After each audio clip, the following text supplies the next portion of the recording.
Okay, so let's look at what they tell us. He wants to use a few pieces of silver to make a bracelet.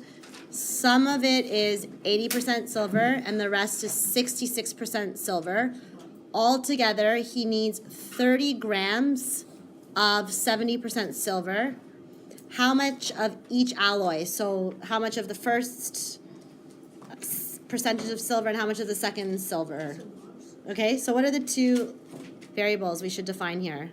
What do we want X and Y to represent?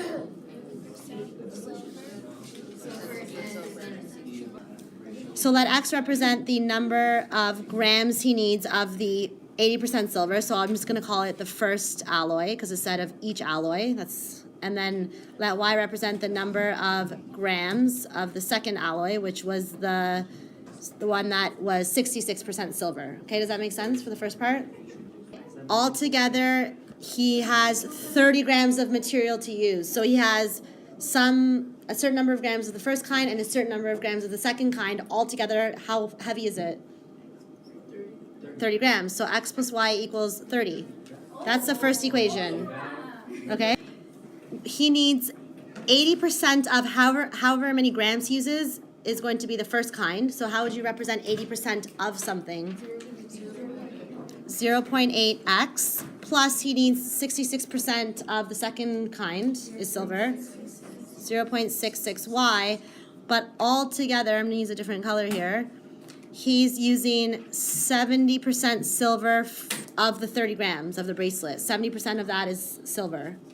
So is equal to what? How did you get that? 0.7 times 30, which is equal to what? 21. So the second equation is 0.8x plus 0.66y equals 21. So I have my two equations. I have equation 1 and I have equation 2. You choose now. Do you want to solve this by elimination or do you want to solve this by substitution?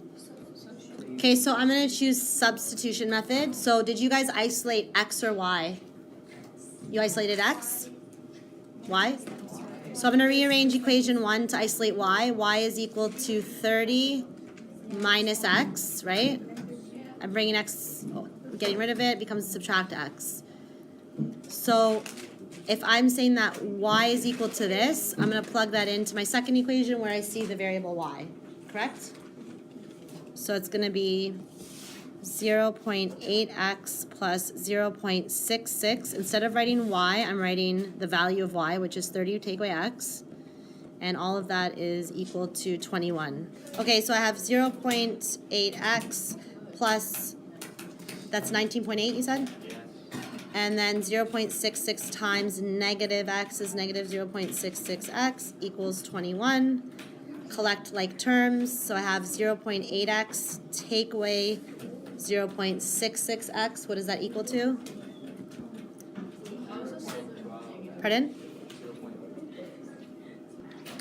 So 0.14x, and then I have 21.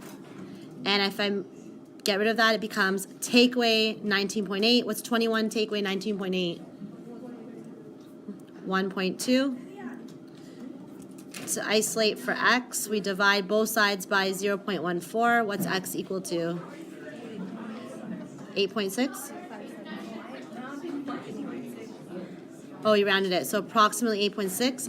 So if x is 8.6, okay, I'll round it to 8.57 then.